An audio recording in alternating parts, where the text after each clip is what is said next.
US Special Forces stormed a palace, snatched a world leader from his bed, and flew him out in handcuffs, all in just hours. That is exactly what happened to Nicolás Maduro on the 3rd of January 2026. Stick around, because this story is wilder than you think. Venezuelans are celebrating in the streets from Caracas to Miami, but world leaders are furious, calling it everything from a bold justice move to outright aggression. Was this about drugs, oil, or something bigger? Let's get into it. For over a decade, Maduro's Venezuela was a disaster. The country sits on the world's largest oil reserves, yet people couldn't even find gas or basic food. Hyperinflation turned money into worthless paper. Gangs like Tren de Aragua ran wild, terrorizing not just Venezuela, but spreading to places like Chile and even New York. Millions fled. Nearly a third of the population escaped hunger, crime, and oppression. That is why, when news broke of Maduro's capture, crowds erupted in joy.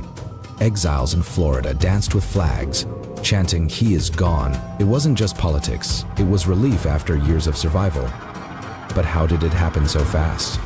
Stay till the end for the jaw-dropping details on the raid. You won't believe how smooth it went.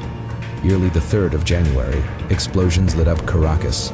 US Forces Delta Force elites backed by airstrikes disabled air defenses in minutes. Helicopters swooped in low over the water, landing at Maduro's guarded compound in Fort Tiuna. In under a few hours, they had him, Maduro and his wife, extracted and flown to a US warship, then straight to New York. President Trump announced it himself, a large-scale strike to bring an indicted narco leader to justice.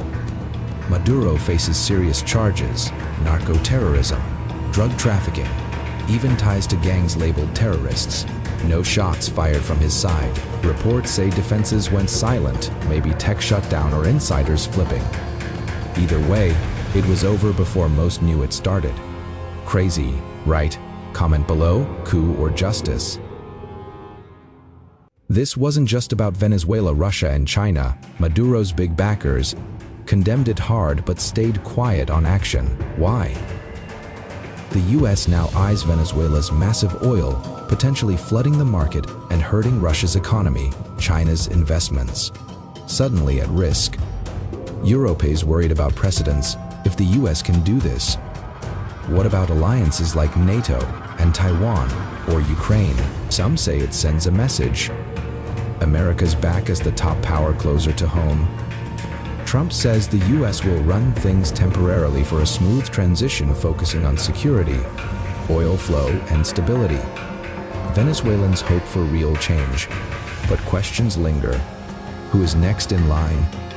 Will democracy finally win? Maduro's fall marks the end of an era of suffering for millions, but the start of huge uncertainty worldwide. From street celebrations to diplomatic storms, this could reshape Latin America and beyond, especially energy markets and great power rivalries. One thing's clear, the world just got a reminder that bold moves can change everything overnight. What do you think, heroic justice or dangerous precedent?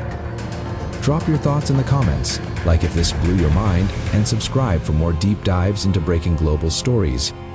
Share this with a friend who needs to know. Thanks for watching. See you in the next one. Peace out.